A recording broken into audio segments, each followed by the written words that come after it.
오늘의 말씀은 전도서 9장 7절부터 10절까지입니다. 다 함께 봉독하겠습니다.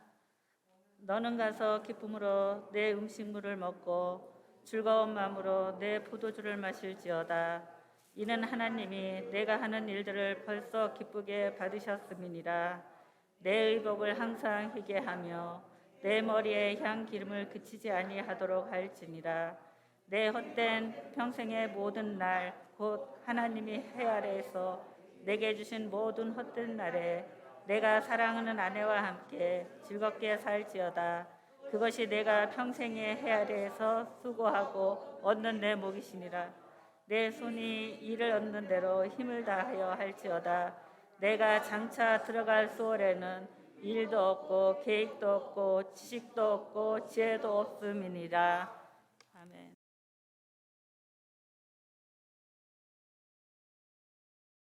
오늘 우리가 읽은 이 본문의 말씀 속에는 우리의 남은 인생을 즐겁게 살아갈 수 있는 세 가지 비결이 숨겨져 있습니다. 이 세상에서요, 밤낮 우는 자식을 좋아할 부모는 그 어디에도 없을 것입니다. 하루도 빠짐없이 매일같이 울면서 일어나고, 울면서 밥을 먹고, 울면서 학교에 가고, 울면서 직장 생활하고, 그러니까 자식이 어리든 또는 이미 장성해서 부모와 따로 떨어져 살든 밤낮 징징거리며 부모님 품에서 벗어나지 못하는 자녀가 있다고 한다면 이 세상에 그런 자식을 마음 편히 지켜보고 좋아할 부모는 아무데도 없습니다. 그런데요, 항상 밝은 얼굴로요, 자녀들이 늘 매사에 긍정적입니다. No problem, 엄마 아빠 저희들 잘 지내고 있어요. 걱정하지 마세요. 그러면서 오히려 엄마 아빠를 더 걱정해 주는 거예요. 어떻게 요즘 뭐 필요한 거 없으세요? 그러면 당연히 부모님들은 아니다. 필요한 거 없다. 우린 괜찮다. 너희들만 잘 살면 되지. 아이들 뒷바라지 하느라고 얼마나 힘이 들고 고생이 많니? 아마도 거의 대부분의 부모님들이 이런 반응을 보이실 겁니다. 그런데 부모님은 괜찮다고 말씀은 하셔도요, 우리 자식들은 부모님의 마음을 읽어야 합니다. 그리고 용돈을 보내주는 거예요. 많든 적든. 그리고 자주 전화를 드리는 겁니다. 안부를 묻는 거예요. 왜 전화해서 바쁠 텐데. 그냥요. 그냥 전화하는 거예요. 또한 작고 사소한 일에도 기뻐할 줄 알고요, 감사하고 고마워하는 그런 자식들을 보는 부모는 참으로 더할 나위 없이 행복하실 겁니다. 우리 하나님도 저와 여러분의 아버지잖아요. 그 아버지이신 하나님께서 우리를 향한 아버지의 마음도 똑같다는 거죠. 자, 그래서 데살로니가전서 5장 16절에서 우리 18절의 말씀을 한번 보실까요? 우리 같이 한번 읽어봅니다. 항상 기뻐하라, 쉬지 말고 기도하라, 범사에 감사하라. 이것이 그리스도 예수 안에서 너희를 향하신 하나님의 뜻이니라. 저와 여러분을 향한 우리 하나님 아버지의 뜻은요, 우리들이 항상 기뻐하면서 언제나 우리들이 밝고 즐겁게 하나님을 찬송하고요, 하나님의 은혜에 감사하고요, 또한 하나님께서 그동안 베풀어 주신 그 축복들을 곰곰이 한번 묵상해 보는 거예요. 가장 힘들고 어려울 때 하나님 도와주셨잖아요. 생사의 기로에서, 죽음의 갈림길에서 우리 하나님께서 살려주셨잖아요. 그래도 이마만큼 여기까지 건강을 지켜주시고 인도해 주신 것도 감사하잖아요. 또한 앞으로도 이루어 주실 그 놀라운 일들을 미리 마음속으로 그려보면서 기대하며 매사에 감사하는 삶을 우리가 살아갈 때에 그런 우리들의 모습을 보시고 우리 하나님 아버지도요, 매우 흐뭇해하시며 기뻐하신다는 말씀이에요. 그래서 오늘 말씀의 제목이요, 어떻게 하면 저와 여러분의 남은 인생을 즐겁게 살아갈 수 있을까? 다른 말로 하면 인생을 즐겁게 사는 비결이라는 제목입니다. 이것을 누가 오늘 저와 여러분에게 가르쳐 주냐면 오늘 이 전도서 말씀을 기록하고 있는 다윗의 아들 솔로몬이 우리들에게 가르쳐 주고 있습니다. 그는 참으로 지혜로운 왕이었어요. 물론 당연히 그 지혜는 하나님께서 주셨습니다. 그래서 저는 오늘 이 솔로몬이 경험했던 그 수많은 삶의 지혜들 중에서 특별히 5월의 달을 맞이하면서 어떻게 하면 우리들의 가정이 또는 저와 여러분의 남은 생애가 날마다 기쁘고 즐거운 삶이 될 수 있을까? 그 원리와 비결을 오늘 말씀을 통해서 한번 추적해 가 보려고 하는 거예요. 먼저 솔로몬은요, 그의 인생 경험에 수많은 시행착오가 있었습니다. 그것을 통해서 하나의 아주 중요한 인생 교훈을 깨닫게 됩니다. 먼저 그는 술로 인생을 즐겁게 해보려고 했습니다. 사업도 크게 확장시켜 보았습니다. 건축 공사를 하고 농토를 확장하고 재물들을 많이 모으기도 했습니다. 그리고 그의 곁에는 노래하는 남녀들 그리고 후궁들, 본처 말고 후궁들만 무려 1000여 명이나 두었습니다. 날마다 매일 부인이 바뀌는 거예요. 그러니까 무엇이든지 솔로몬이 원하는 것은 다 해보았다는 거죠. 그것도 아주 원 없이 자기 마음이 가는 대로. 그러니까 요즘식으로 말하면 세상의 부귀 영화를 다 누려본 거예요. 명예, 권력도 다 가져보았고요. 인기, 그리고 쾌락과 즐거움을 다 누려보았고요. 어디 맛있게 하는 유명한 식당 없나? 거리에 상관없이 그러한 맛집을 찾아다니면서 기막힌 관광지를 구경하기도 하고요. 전 세계적으로 안 가본 곳이 없을 정도로 다 누리며 살았던 사람이 바로 솔로몬이었어요. 그런데 그런 그가 이제 그의 마지막 인생의 황혼역에 가서는 그가 어떤 고백을 남기는지를 한번 들어보실까요? 그것이 전도서 2장 9절에서 11절의 말씀입니다. 자, 시작.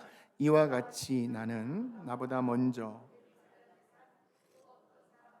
더 크게 되었으며 항상 지혜를 잃지 않았고 내가 원하는 것은 무엇이든지 다 소유하였으며 내 마음이 즐거워하는 것을 거절하지 않았고 더구나 내가 한 모든 일을 자랑스럽게 여겼으니 이것이야말로 내 수고의 대가였다. 그러나 잘 살펴보니 내가 애써 이룩한 그 모든 것이 아무런 의미도 없으며 바람을 잡으려는 것처럼 다 무익한 것이었다. 아마 우리 성도님들께서도 지금 솔로몬과 같은 고백을 하고 계시는 분도 있을 것 같아요. 다 누려봤습니다. 다 가질 거 가져보고요. 다 경험해봤습니다. 그리고 그냥 인생에 그냥 산전수전 공중전까지 파란만장한 인생을 사시고 오늘 여기까지 오지 않으셨습니까? 그런데 솔로몬이 내린 결론은요, 인간은 자기 스스로가 참되고 진정한 즐거움을 만들어낼 수 없다는 거죠. 다 해보고 누려보았어요. 그런데 언제나 늘 항상 거기에는 2%가 항상 부족했다는 거예요. 즉 솔로몬 자신이 직접 인생 경험을 해보니까요, 자기 스스로를 기쁘게 했어요. 즐겁게 했어요. 자신을 행복하게 만들어 보려고 시도했던 그 모든 일들이 지나고 나서 보니까요, 모두가 다 헛되고 바람이 잡히나요? 바람을 잡는 것 같고요, 부질없고 무익한 것들이었음을 언제요? 젊었을 때는 몰랐어요. 이제 그의 죽을 날이 얼마 남겨놓고 있지 않은 이 시점에서 그는 비로소 깨닫게 되었다는 겁니다. 그러면서 이제 솔로몬은 오늘 우리들에게 어떻게 하면 정말 우리들이 후회하지 않는 인생, 장유유서라고 했잖아요. 오는 것은 순서가 있어도 가는 것은 순서가 없답니다. 저를 포함해서 우리 젊은 사람들도 잘 들으셔야 돼요. 자, 후일에 웃을 수 있는, 자, 그 말씀이 어디에 나오냐면 잠언서 31장 25절입니다. 정말 후회하지 않는 인생이 담긴 축복의 말씀이거든요. 같이 한번 읽어보겠습니다. 능력과 존귀로 옷을 삼고 후일을 웃으며라는 거예요. 능력이라는 것은 우리들의 이 속사람이 날마다 새로워지는 그러한 성령의 능력과 하나님의 능력의 옷을 입으라는 거예요. 우리의 속사람이 새로워지고 강건해질 수 있도록. 그리고 종기라는 말은 가족들 있잖아요. 그리고 친척들, 그리고 자손들, 그리고 성도들로부터 존귀 여김을 받으면서 무시받지 말고, 그래서 후일에 웃을 수 있는, 즉 어떻게 하면 우리들의 그 남은 인생을 즐겁게 살아갈 수 있을까? 그 비결에 대해서 이제부터 솔로몬은 그가 경험한 것을 토대로 그가 배우고 깨닫게 된 세 가지를 저와 여러분에게 알려주고 있습니다. 자, 그 첫 번째로 어디에 나오냐면 전도서 3장 14절의 말씀을 같이 한번 보겠습니다.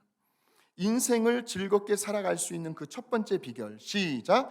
하나님이 행하시는 모든 일은 영원히 남을 것이다.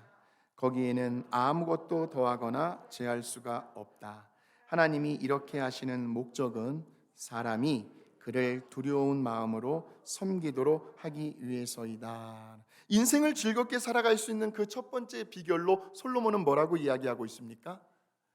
하나님을 경외하는 것. 하나님을 경외하는 거예요. 하나님을 두려워하는 마음으로 섬기는 삶을 살아갈 때 하나님은 그 인생 가운데 없어지지 아니하는 영원히 길이 남는 즐거움을 주시겠다는 약속의 말씀이에요. 그러니까 하나님을 경외한다는 것은요, 매사에 무슨 일을 하든지 언제나 하나님을 우선으로 생각하는 겁니다. 즉 그의 삶의 중심에 우리 하나님을 모시고 살아가는 거죠. 그래서 하나님으로 인하여 인생을 즐기는 거예요. 그 인생의 즐거움의 소스가 언제나 하나님으로부터 받고 사는 거예요. 그 대표적인 인물이 바로 다윗이었습니다.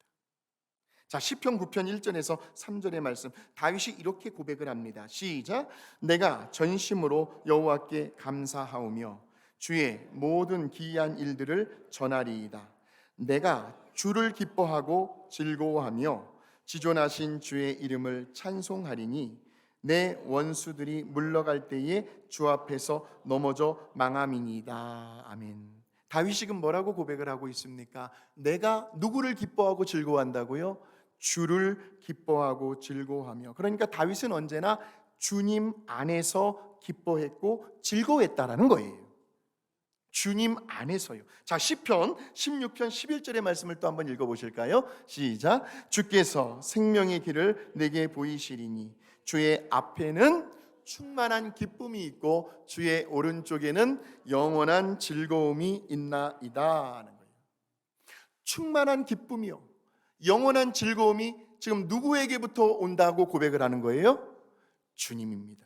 하나님이에요. 하나님께로부터 다윗은 찾았다는 거죠. 자, 우리 시편 32편 11절의 말씀도 한번 보실까요? 너희 의인들아 여호와를 기뻐하며 즐거워할지어다. 마음이 정직한 너희들아 다 즐거이 외칠지어다. 자, 시편 35편 9절입니다. 내 영혼이 여호와를 즐거워하며 그의 구원을 기뻐하리로다. 아멘. 오늘 저 다윗의 고백이 저와 여러분의 남은 인생 가운데 우리들의 믿음 고백이 되었으면 좋겠습니다. 예. 그러니까 다윗처럼 하나님으로 인하여 즐거워하고 그 기쁨의 소스를 하나님께로부터 찾는 사람은요, 어떤 생각을 가지고 살아가냐면 늘 그의 생각과 마음 속에 내가 어떻게 하면 우리 하나님을 즐겁게 해드릴 수 있을까? 어떻게 내가 우리 하나님의 기쁨조가 되어줄 수 있을까? 이것을 늘 생각하게 된다는 거예요. 오늘 저와 여러분의 자녀들이요, 우리 부모님이요, 자식들의 그 속마음을 알았어요. 그게 뭔가 봤더니요, 자식들이 밤낮 우리 부모님의 마음을 어떻게 내가 기쁘게 해드릴까? 우리 엄마 아빠의 마음을 어떻게 즐겁게 해드릴 수 있을까? 그렇게 내 자식들이 살아간다는 것을 눈치채고 알았을 때 그때 그 부모님의 마음이 얼마나 기쁘겠어요. 자식 농사 잘 지었다. 우리가 예배를 드릴 때에도요, 내 기쁨과 내 만족이 아니죠. 예배의 주인공은 우리 하나님이시죠. 어떻게 하면 우리 하나님의 마음에 드는, 하나님을 기쁘시게 해드리는 예배를 드릴 수 있을까? 또 무슨 일을 하든지, 또 누구를 만나든지, 또 내가 처해 있는 환경과 처지와 형편이 어떠하든지 간에 늘 내 마음 가운데는 하나님을 기쁘시게 하려고 하는 그 선한 동기로 가득 차 있을 때 그의 인생은 하나님께서 항상 즐겁게 살아갈 수 있도록 인도해 주신다는 말씀이죠. 아마도 다윗이 이런 찬양을 하지 않았을까 싶어요. 주님 한 분만으로 나는 만족해 라는 찬양 같이 한번 불러보시겠습니다. 주님 한 분만으로 나는 만족해, 나의 모든 것 대신 주님 찬양해, 나의 영원한 생명 되신 예수님 목소리 높여 찬양해, 주님의 크신 사랑 찬양해, 나의 힘과 능력이 되신 주 나의 모든 삶 변화되었네, 크신 주의 사랑 찬양해. 우리요 한번 이렇게 한번 외쳐보겠습니다. 주님 한 분만으로 나는 만족합니다. 시작. 주님 한 분만으로 나는 만족합니다. 할렐루야. 오늘 이 고백을 하나님 들으셨어요. 주님 한 분만으로 만족합니다.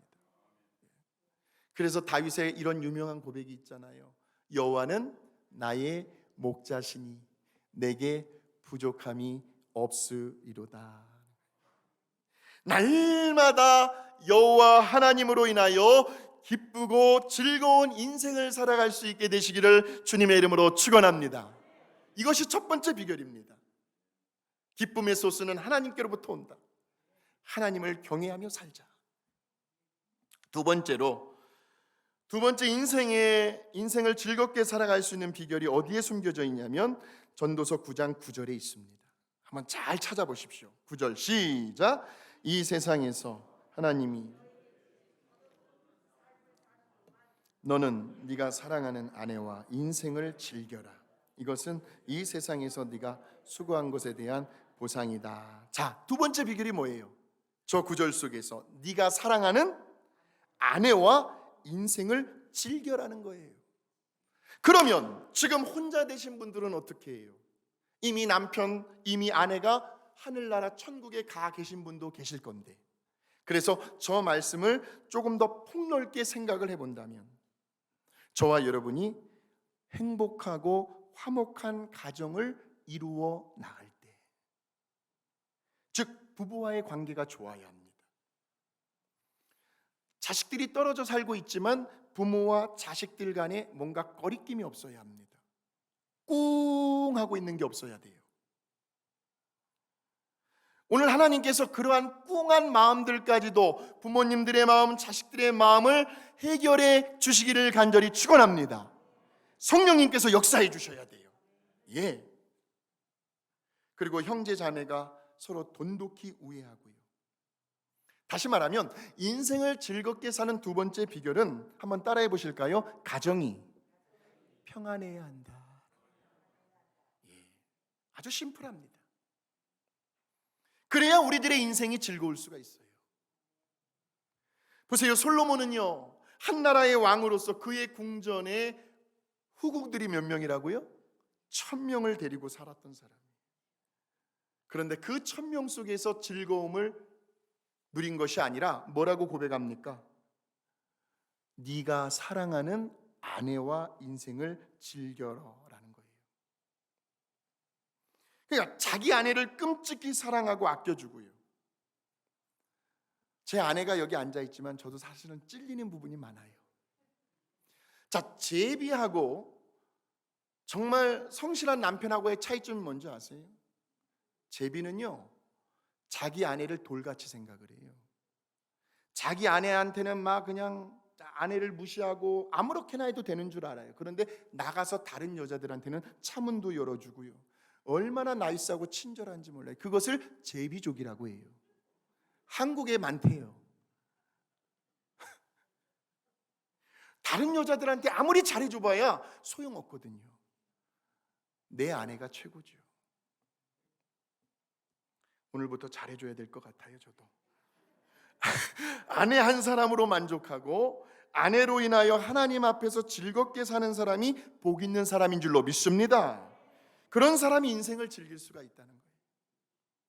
가정의 행복은 부부 사이의 즐거움에서부터 시작이 되는데, 왜냐하면 그것을 자식들이 보고 배우기 때문에 그래요. 저희 부부도 가끔 말다툼을 할 때가 있습니다. 언성이 점점 높아집니다. 그럴 때에 우리 하성이가 제일 먼저 보이는 반응이 자기 귀를 막아요. 시끄럽다는 거예요. 귀가 아프다는 거예요.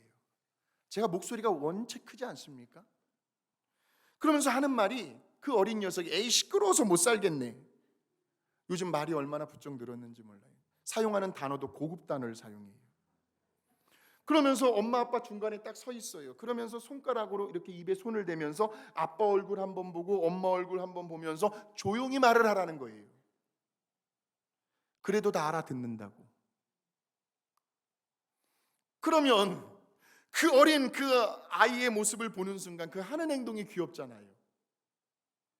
얼마나 이쁘고 귀여운지 저도 모르게 피식 웃음이 나와요. 화를 내다가도. 그렇게 해서 분위기가 다시 살아나요.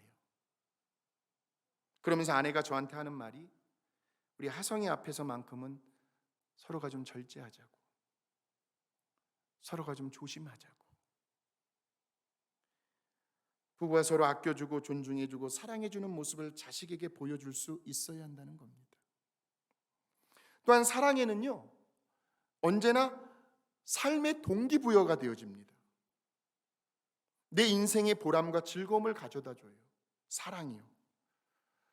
우리 어르신들 여기 앉아 계시지만 젊은 시절에요, 정말 이민 초창기 때 오셔가지고 뼈 빠지게 고생하셨잖아요. 아무것도 없는 맨바닥에서요. 사회생활을 하면서 막노동을 하시면서 자존심도 다 뭉개져 버리고요. 바깥에서는 그런 수모를 다 겪고 오셨어도 대문 밖에서는 다 털어버리고 의기양양하게 자신감을 가지고 들어오던 그 아빠들의 모습 아닙니까? 왜 그렇게 죽을 고생을 하며 일을 하고 돈을 벌어오지요? 가족 사랑 때문에 그렇죠. 처자식을 사랑하기 때문에.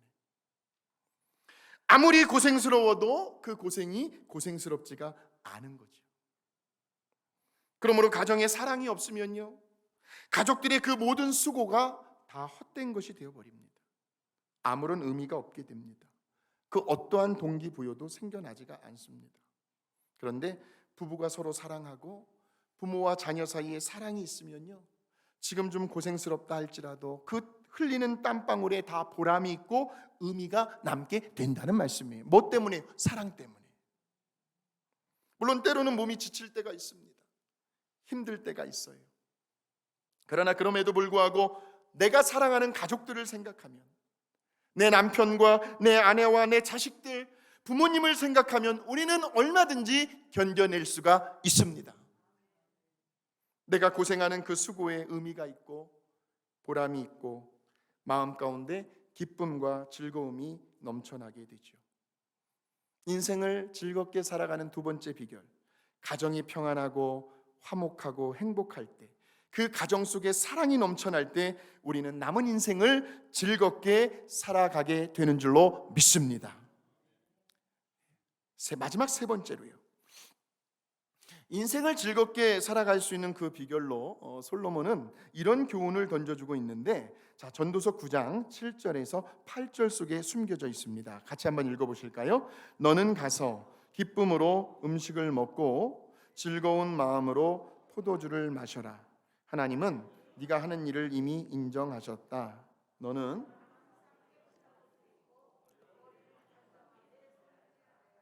아멘. 자칫 잘못하면 오해할 소지가 있는 말씀이 있는데, 야, 하나님의 말씀에 이렇게 있구나, 오늘부터 포도주 많이 즐기자.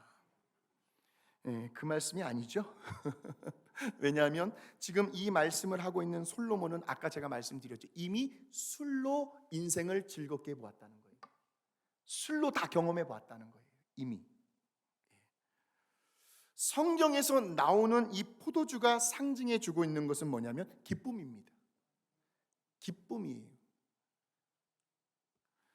또한 사도 바울도 자기가 믿음으로 복음으로 낳은 아들 디모데가 젊은 나이에 목회 현장에 뛰어들었어요. 그러다 보니까 경험이 없잖아요. 시행착오도 많았을 것이고. 그래서 이 디모데 목회자가 무슨 병에 걸렸냐면 위장병에 걸렸어요. 그리고 디모데는 원래 체력적으로 허약했기 때문에 뭔가 조금만이라도 신경 쓸 일이 있으면 스트레스를 굉장히 받게 되고 몸이 굉장히 약했던 사람이었습니다. 그런 디모데가 목회 현장에서 너무나 힘들어하고 있으니까 영적인 아버지로서 사도 바울이 이렇게 권면을 합니다. 디모데야, 너의 그 위장병을 고치기 위해서 약간의 포도주를 약으로 쓰라. 그렇게 권면한 말씀이 어디에 나오냐면, 자, 디모데전서 5장 23절을 같이 한번 읽어봅니다. 시작.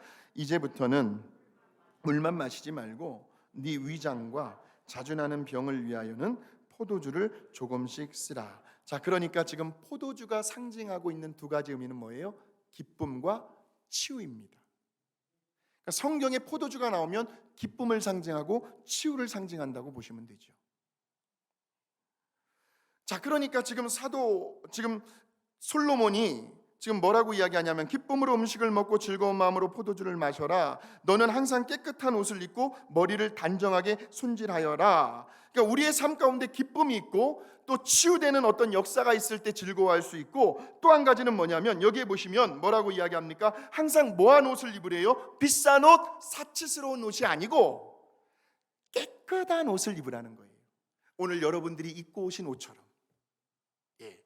누가 우리 성도님들 교회 오시는데 메이크업 보는 사람 있습니까? 그냥 깨끗한 옷, 단정한 옷. 그리고 머리를 어떻게 하라고요? 또 그냥 자고 일어난 채로 부시시 눈 뜨고 그냥 막 머리 막 그냥 막 볶아 올린 머리 그냥 빗지도 않고 그냥 오시는 분 계십니까? 아니잖아요. 이 말씀은 뭐냐면 우리의 인생을 매사에 적극적으로, 긍정적으로 그런 자세를 가지고 살아갈 때 비로소 인생이 즐겁다라는 거죠. 우리가 어떤 마음가짐을 새롭게 하려고 할 때 저는 제일 먼저 방 정리를 합니다. 그리고 또 어때요? 머리 손질을 하죠. 미장원에 가든 이발소에 가든 머리를 잘라요. 볶던지. 그리고 옷을 아주 말끔하게 차려입는 거예요. 그러면 마음 자세가 달라져요. 그러니까 삶의 의욕이 상실되면 안 된다는 말씀이에요. 인생을 즐겁게 사시기 위해서는요, 무기력증에 빠져서도 안 된다는 거예요. 그러면 인생이 피곤합니다. 늘 삶을 적극적으로, 도전적으로, 긍정적으로 사는 자세가 중요하다고 솔로몬은 우리에게 권면해 주고 있어요. 그래야 인생이 즐거울 수가 있습니다. 뿐 아니라 무슨 일을 할 때에도 솔로몬은 언제나 긍정적인 자세를 가지고 하라고 권면하는데요, 그것이 10절에 있습니다. 10절 시작. 너는 무슨 일을 하든지 최선을 다하라.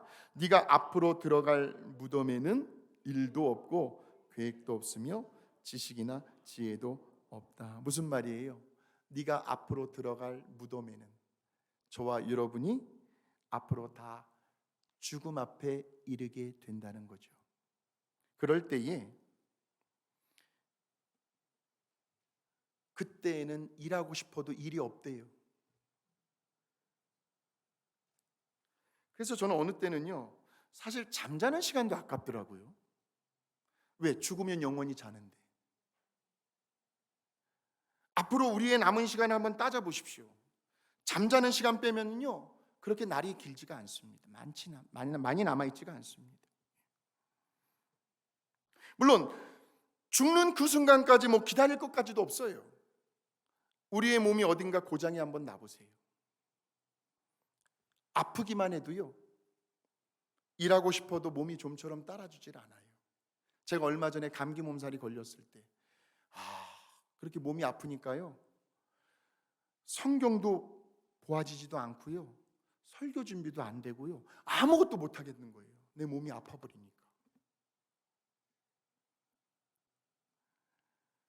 그러니까 여기에서 솔로몬은 지금 뭘 지금 이야기하고 있냐면 무덤에는, 즉 죽고 나면 일하고 싶어도 일할 수가 없다는 거예요.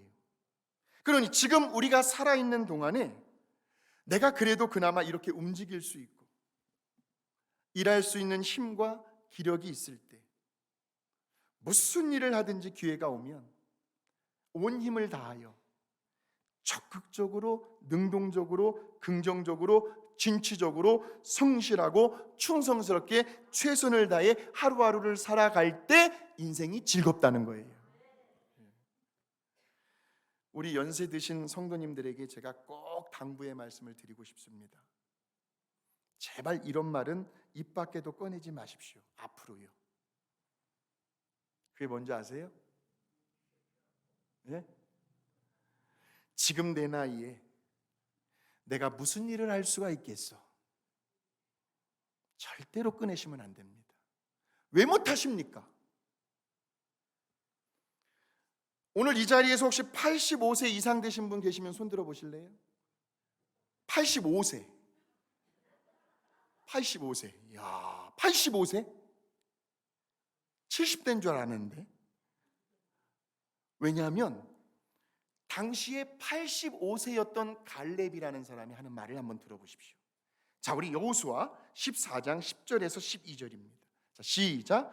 여호와께서는 그때 이후로 광야 생활을 거쳐 오늘에 이르기까지 45년 동안 나를 생존하게 하셨습니다.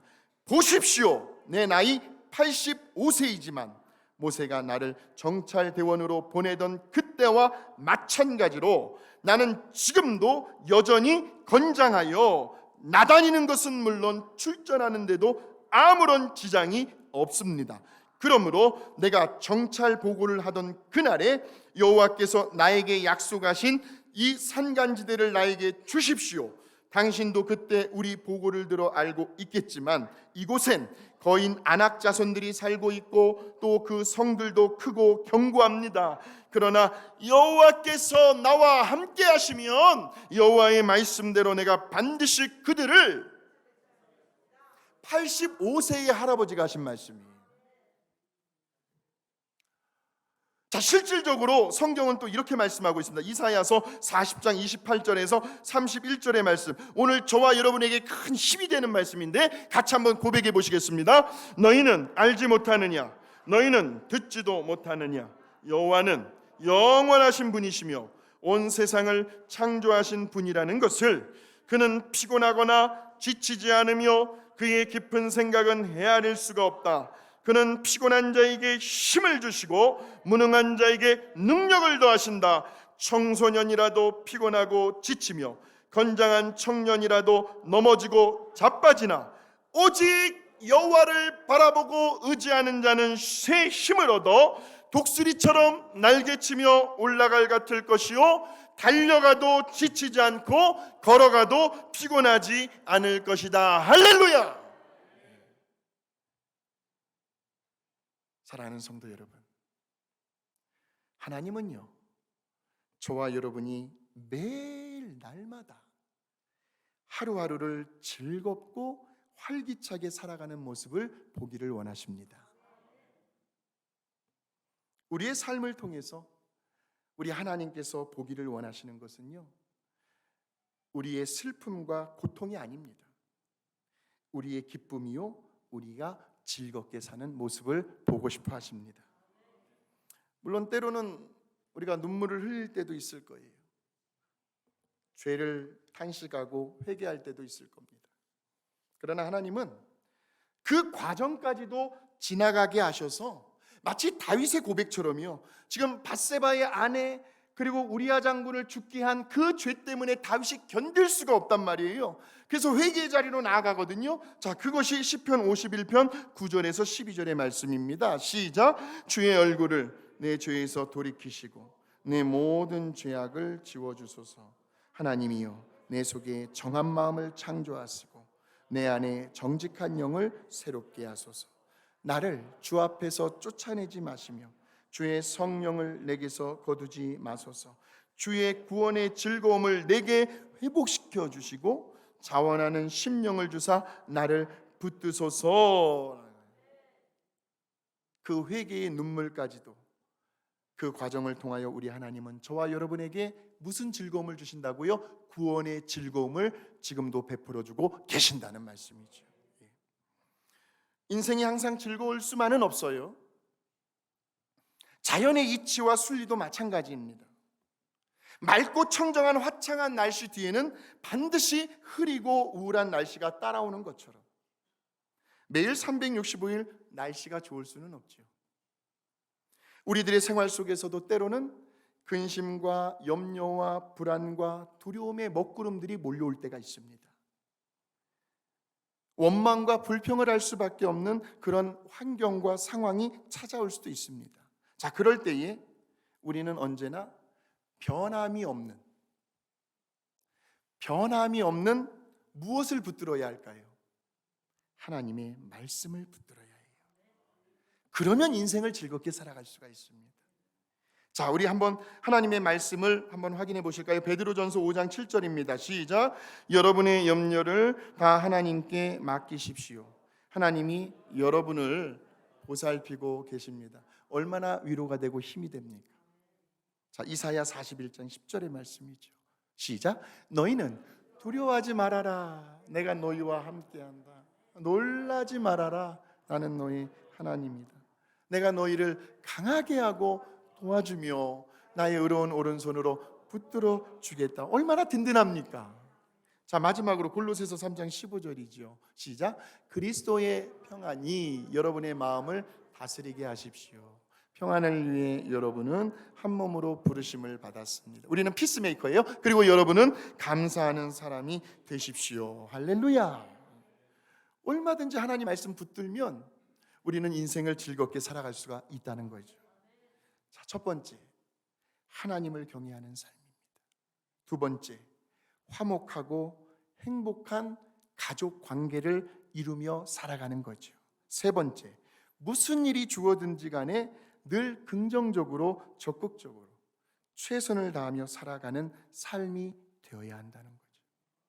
솔로몬의 그 파란만장한 인생의 그 시행착오와 경험을 통해서 오늘 저와 여러분에게 전해주는 인생을 즐겁게 살아갈 수 있는 세 가지 비결을 꼭 마음속에 담아두셔서 저와 여러분의 남은 생애가 늘 웃음꽃이 활짝 피어나고 기쁨과 즐거움이 가득 넘쳐나는 그러한 삶이 되어지시기를 주님의 이름으로 축원합니다.